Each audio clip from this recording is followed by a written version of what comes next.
Dari nubuat Yunus. Tuhan berfirman kepada Yunus, "Bangunlah dan berangkatlah ke Niniwe, kota besar itu. Sampaikanlah kepadanya seruan yang kufirmankan kepadamu." Maka bersiaplah Yunus, lalu pergi ke Niniwe sesuai dengan firman Allah. Niniwe adalah sebuah kota yang mengagumkan besarnya.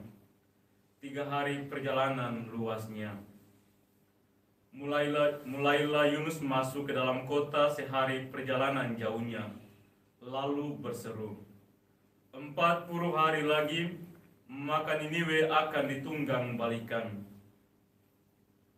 Orang Niniwe percaya kepada Allah, lalu mereka mengumumkan puasa. Baik orang dewasa maupun anak-anak mengenakan kain kabung. Setelah kabar sampai pada raja kota Niniwe, turunlah raja dari singgasananya. Ditanggalkannya jubahnya, diselubungkannya kain kabung, lalu duduklah ia di atas abu. Lalu atas perintah raja dan para pembesarnya, orang memaklumkan dan mengatakan di Niniwe demikian, manusia dan ternak, lembu sapi dan kambing domba tidak boleh makan apa-apa, tidak boleh makan rumput, dan tidak boleh minum air. Haruslah semuanya, manusia dan ternak, berselubung kain kabung dan berseru dengan keras kepada Allah. Dan haruslah masing-masing berbalik dari tingkah lakunya yang jahat dan dari kekerasan yang dilakukannya. Siapa tahu, mungkin Allah akan berbalik dan menyesal, serta berpaling dari murkanya yang bernyala-nyala itu, sehingga kita tidak binasa.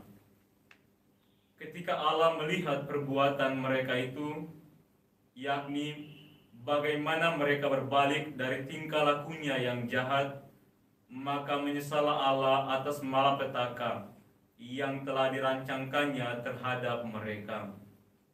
Dan ia pun tidak jadi melakukannya. Demikianlah sabda Tuhan. Syukur kepada Allah.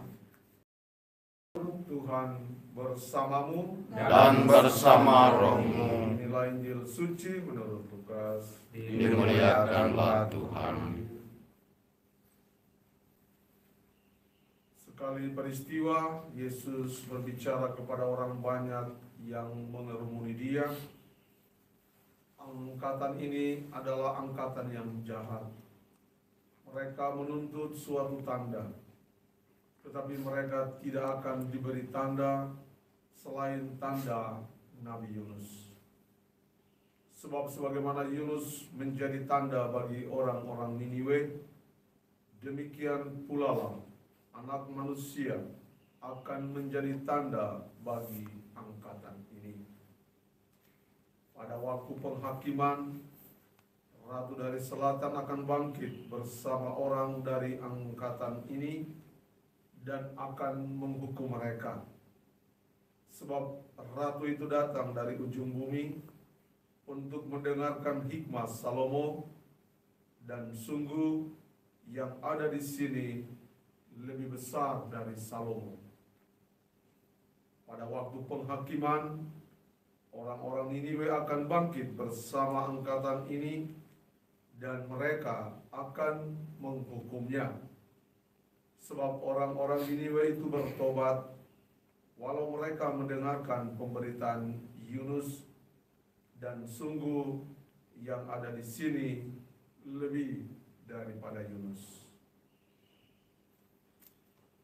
Demikianlah Injil Tuhan. Terpujilah Kristus.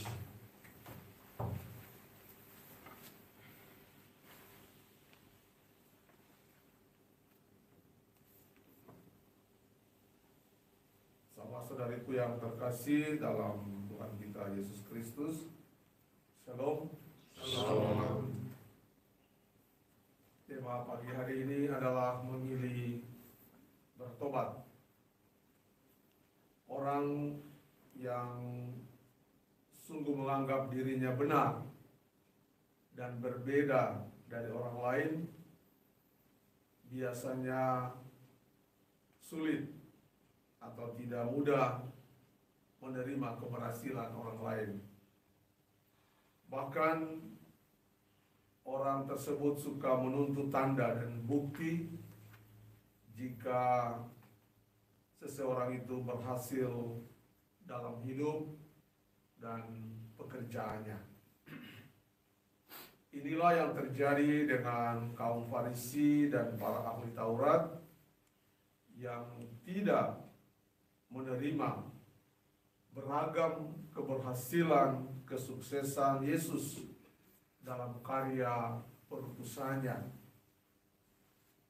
Lalu Yesus menegur sikap, perilaku, karakter mereka yang lamban, percaya, dan menolak untuk bertobat.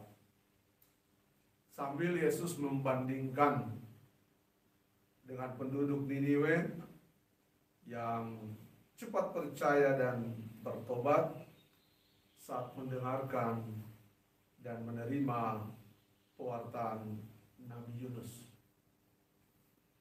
Kita tahu orang-orang Niniwe dalam pandangan orang-orang Yahudi adalah orang-orang kafir. Semoga lewat firman Tuhan yang kita dengarkan di pagi hari ini, kita memilih bertobat. Semoga kita selalu menerima pengajaran Yesus dan mengimaninya sebagai jalan kehidupan menuju kepada surga.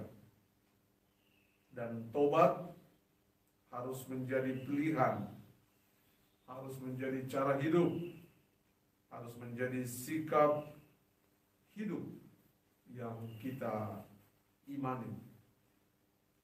Semoga kita setia secara istimewa di masa Prapaskah ini mengikuti pilihan bertobat supaya hidup karya kita semua yang menjadi orang percaya akan memperoleh hidup yang kekal.